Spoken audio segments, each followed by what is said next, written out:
Hey folks, this is Rhykker with a Diablo and Overwatch news wrap-up video where we give our thoughts on the news of the week. And this week, we'll start with some news that relates to both Overwatch and Diablo, in a sense. And it has to do with a certain member of the Overwatch team leaving for a different project. Now, last week, we spoke about how job postings suggested that Blizzard has hired upwards of 16 people for the Diablo team over the past several months, likely to work on a new Diablo game and not just Diablo 3. And in a previous week, we spoke about how some key personnel from World of Warcraft were moved off World of Warcraft onto some other project at Blizzard. Well, now we have someone else moving on to an unannounced Blizzard, and this person is from someone else moving on to an unannounced Blizzard, and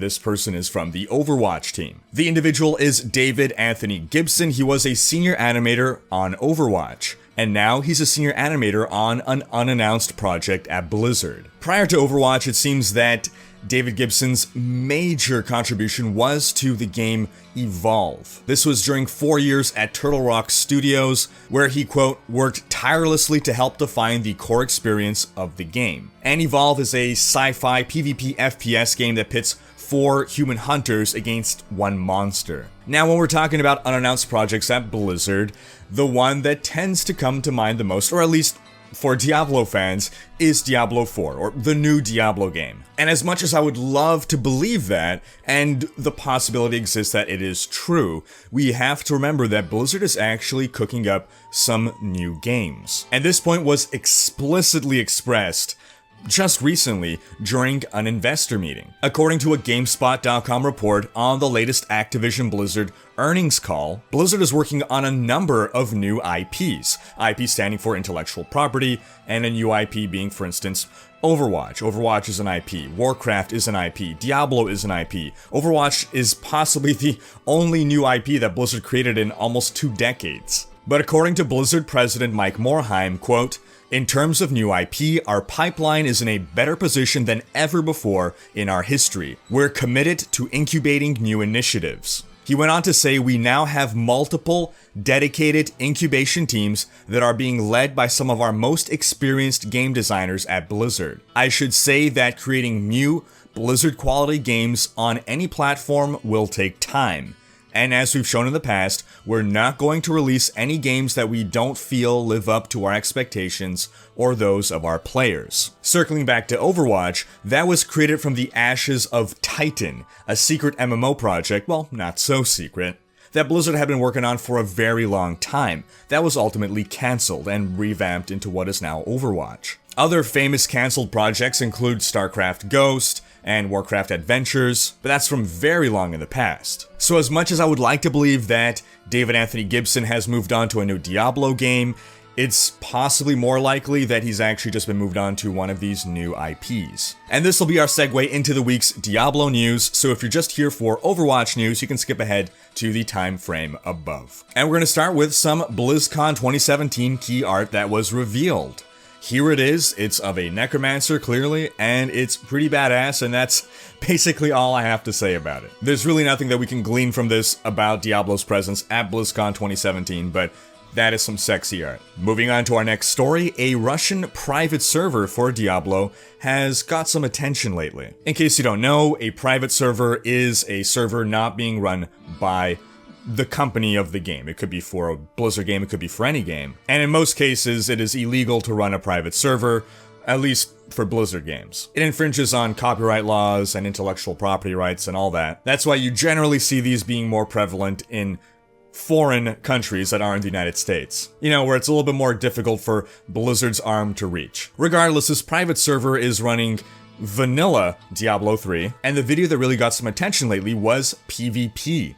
It seems that these Russians got the PvP arenas working. Now, I'm not sure how much demand there will be for vanilla Diablo 3 servers. Yes, I won't question that some people will want that, but for the most part, I think the vast majority of players agree that Diablo is a better game now than it was at launch. The only appeal that I could really see here for a wider audience is trying out that PvP. Now, the private server is currently in closed beta, and to gain access, you actually have to pay them. And the fact that monetization is being brought into it would only incentivize Blizzard further to try to shut this kind of stuff down. And now I know a lot of you guys want to say, lol, Blizzard could do nothing, it is Russia, Russia doesn't care at all for your copyright laws. Well, while I can't speak from personal experience, I've read reports from someone from Russia who expressed that the, quote, golden age of piracy in Russia has passed. That if Blizzard were to pursue legal action against a private server in Russia, that server would be shut down. But here's the thing, Blizzard's only really going to take action against a private server if that server is popular enough or is making enough money. There are countless private servers for World of Warcraft, and it's only really the big guys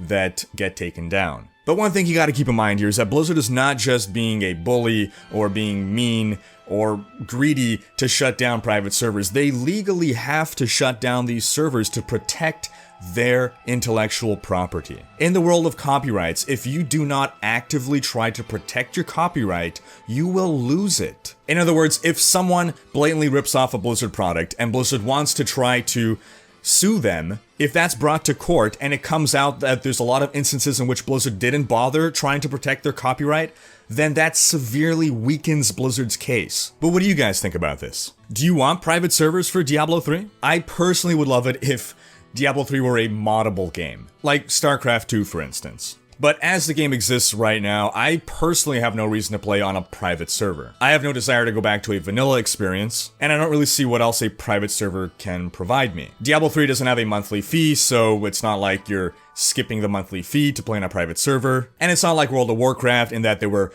past versions of the game that were really adored, and so people want to play the old version of the game. I guess that's sort of what's happening with the private server here for vanilla D3, but again, the people that think vanilla D3 is the superior game, I think you can count them on one hand. But I'd love to hear your opinion on all that. Alright, and we're gonna finish off our Diablo segment with our community complaint corner. What are we complaining about this week? The density in the new areas sucks, and we're complaining about it again. A new complaint, though, is that a Goblin run was nerfed. So for those who weren't aware, there was a Goblin run in the upper realm of Cursed Fate. Long story short, if you wanted to get goblins, that's where you would go. And then recently this was patched such that the Goblin no longer spawns or has a very much reduced chance of spawning. And now there's anger from the community, anger not only at Blizzard for nerfing this for seemingly no reason, but also anger at those who popularized the run. And for instance, Wolfcrier, another YouTuber who covers Diablo content, took a lot of flack because he released a video a few days ago, and apparently a lot of people were very upset at him, basically blaming him for getting it nerfed. A guy who just recently had a Diablo stream charity drive to raise over $7,000 for charity was basically getting death threats over a Goblin run in Diablo. So let's address the Blizzard side of this first. I think the core of the anger here is why? Why did this need to be nerfed? This wasn't overpowered. If you're looking for materials, if you're looking for any kind of in-game benefit, playing the game normally is far more efficient than just farming a pretty consistent goblin spawn. The only reason that people would do this is really to farm the cosmetics. People who've been trying to get those cosmic wings, some of the most rare items in the game, you need to get as many goblins as possible to potentially open up the right portal to go into a place and hopefully find the right mob that'll hopefully have the drop. So basically the sole reason that this was nerfed was so that it wouldn't be easier for people to get a cosmetic in the game. Did this really need to be nerfed? But whatever, it doesn't super bother me that the Goblin run was nerfed. I think the other core issue was that the perception that Blizzard is prioritizing something innocuous, something that is not detrimental to the community, they're prioritizing that, seemingly, over actual exploits that still exist, and bugs, and things that are broken that need fixing. Things that we've covered in past videos that people are upset about. And I need to give Blizzard a pass on that one just because we, or at least I, and I argue most players, don't know the amount of work required to nerf this Goblin run versus the amount of work required to fix the bigger issues, the more important issues. I would hazard a guess that it's more difficult to fix why skeletal mages sometimes aren't attacking, rather than just probably tooling with a number in the goblin spawn rate in an area. Again, I don't think it was necessary to patch out this Goblin run. I do wish they would more quickly rectify the more pressing issues, but I don't suspect that fixing this Goblin run, fixing it, really took any development time away from the pressing matters. So now let's tackle the anger against those who popularized this run. Now, while I personally did not make any videos covering this run, it has happened in the past that I would make a video about something and then at some point in the future that thing would get nerfed. Be it a build, be it an XP run, whatever. And it is unfortunately common to see a reaction from people that when something is nerfed, they're going to blame those who popularized it. And I'm just going to outright say this, I believe this line of thinking is absolutely selfish, entitled, and runs counter to the very spirit of what I've built my channel to be. I started making Diablo content as a way of sharing information. I was doing research, I was learning things, and I figured, well, I've already done all the work, why not share that knowledge, share that information? And I believe that knowledge should be free. Knowledge should be shared. Everyone should have equal access to knowledge, to information. I'm strongly opposed to these cabals of players that covet information and, oh, I found this secret run, I'm going to keep it to myself so that I can gain this advantage and no other player can have this advantage. So to the kind of people out there that would send death threats to Wolfcrier for making a video about this, you are the worst kind of person. And a complete hypocrite, because if you're on Wolfcrier's channel, then that means you're already looking up videos on Diablo things. So, what? I guess you just wanted to make videos about things you don't know about, right? It's okay for you to learn new things, but not for other people to learn the things you know. But those people aside, what do you folks think? Did you know about this Goblin run? Are you sad that it's gone? Are you mad at Blizzard? Sound off in the comments. Alright, what else is the community mad about this week? The 120-second cooldown skills, and builds that revolve around long cooldown skills. These kinds of skills and builds have existed in Diablo 3, but it's really gone to its worst point now with the Necromancer. Simulacrum, Army of the Dead, Land of the Dead, all 2-minute cooldown powers. And what is currently the most powerful Necromancer build relies on 2 of those. I've made a video on this. This is the Corpse Lance, Blood Lance, Trag'Oul set build. It basically consists of a few moments of intense damage followed by a large period of doing nothing. And the vast majority of people find that this is a boring playstyle, they don't like the build, and most people only play it begrudgingly because it is so powerful. I don't even like cooldowns being introduced into Diablo 3 at all. I can't say I feel strongly anymore about the short cooldown powers, but I know in the beginning, I would have rathered that we were just mana gated, resource gated, over any kind of cooldown. But I still felt particularly strongly about the long cooldown powers, and when I first saw 2-minute cooldown powers for the Necromancer, I was vocal about my displeasure with that. You see, Diablo is an action RPG, and in an action RPG, the action part is kind of important. So when the best builds revolve around long periods of inaction, that's what leads to a lot of people complaining. I almost feel like these cooldown ideas came from World of Warcraft, but in World of Warcraft, it's not an action RPG. Combat is slower, it's more methodical, so the cooldowns feel very short. Whereas in an action RPG, everything is so fast-paced that a cooldown is an eternity. But what do you folks think? But moving on, we're also complaining about no gear slot for potions. This is kind of a no-brainer. Why does a potion have to take up a spot in our inventory? There's even a little tab down there. You drag it into that thing. Why can't it just stay there? Another complaint, and this complaint probably comes up every other week. Why can't pets pick up crafting materials? Blizzard has responded to this in the past. They basically say, well, we want you to click on something to feel like you're gaining something. Blizzard has changed their minds on things in the past. You can make the argument for gold, right? In the past, you had to click on gold. Now you just collect gold by walking over it. Maybe one day the same will be for crafting materials if people keep complaining enough about it. But sound off in the comments, how much would you want to see this change? What else are we complaining about? We're complaining about the Necromancer sets only being 6-piece sets and not being able to mix and match. In other words, you can't use a Ring of Royal Grandeur to combine, 4 pieces of this set, 6 pieces of that set like you can with other classes.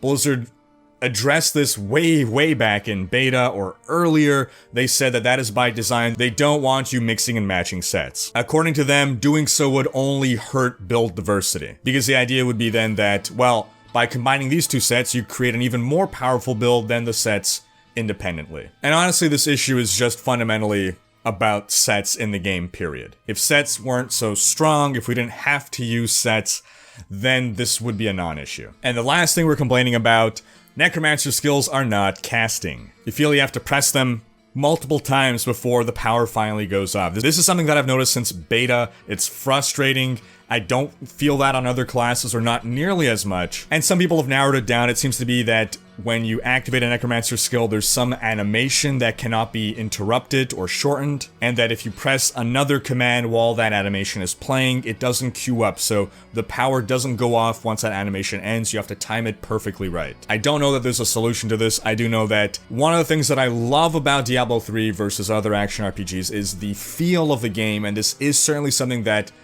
hurts the feel, a certain lack of responsiveness. But what do you folks think? Have you felt that? Have you experienced it, and do you dislike it? Alright, on to Overwatch news. The summer games are returning. They'll be starting the 8th of August. We're getting Lucio Ball back, but with some changes. One key change being that we're getting competitive Lucio Ball, folks. In addition to the old Lucio Ball map, we'll also be getting a new one because we're going to Sydney this year, so we're gonna get a Sydney map. And some major changes to how the game is played. You can no longer boop enemies. This is to eliminate some cheesy tactics where you would boop the goalie out of the way, and then you would Q to suck the ball into the net. The alt no longer does that. Now you turn into Super Lucio, basically. When you hit your Q, you run faster, you jump faster, you can boop more, but just the ball. All of last year's skins are returning in addition to new skins, and the awesome thing now this year, not only can you purchase skins with gold, but the old skins will not have their price increased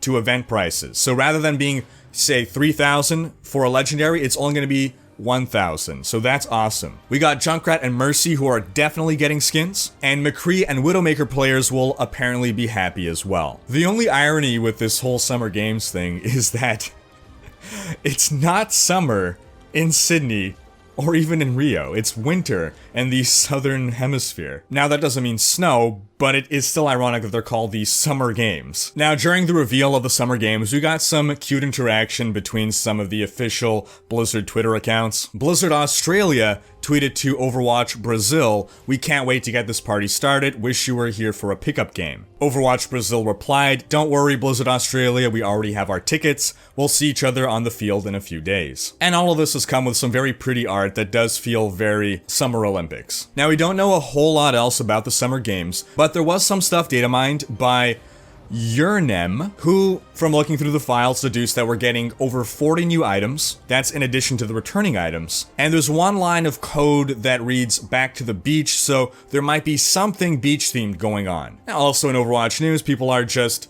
adoring the changes to loot boxes. In case you're not aware, it's been over a week now that you are less likely to get dupes in your loot boxes. Far less likely. People are reporting that they've opened 50 loot boxes and not received a single duplicate item. But what has your experience been? Leave a comment. Are you still getting dupes? And lastly, we're gonna wrap up with coverage of what is most likely a hoax. A new hero was allegedly leaked last week. Her name is Psyren. She's an all-melee defense hero. Here's what she looks like, and the artwork at first glance looks very legitimate, only slightly off from Blizzard's Overwatch art style. The eyes are maybe a little bit too big, but what I find most striking is that she resembles existing characters a little too much. She's a bit of Symmetra, she's a bit of Sombra, she's a bit of Ana, and her silhouette isn't all that interesting. Blizzard tends to make very distinct silhouettes for its characters, but we actually got more than just this piece of art with this leak. We had a full biography in which we learned that this is allegedly a Greek hero who was with Blackwatch, and when you read through it, the story doesn't feel well written enough to be up to Blizzard standards. There's some simplistic sentences and some drab sentence structure going on. Then you realize that there's a whole follow-up. There's like a Word document written from a Blizzard employee explaining everything, and we have screenshots of the ability icons as well, and a lot of those don't feel quite right, not just in quality, but also, I mean, look at this icon here. If it's scaled down in-game, how readable is that going to be? Those fine lines, are you going to be able to discern what that icon is, or is it just going to be a blurred smudge at in-game scaled resolution? Getting into the write-up, there's a whole lot written here, and there's some questionable lore. He goes in to expand on the lore. There's a tie-in to just about every story arc in the game.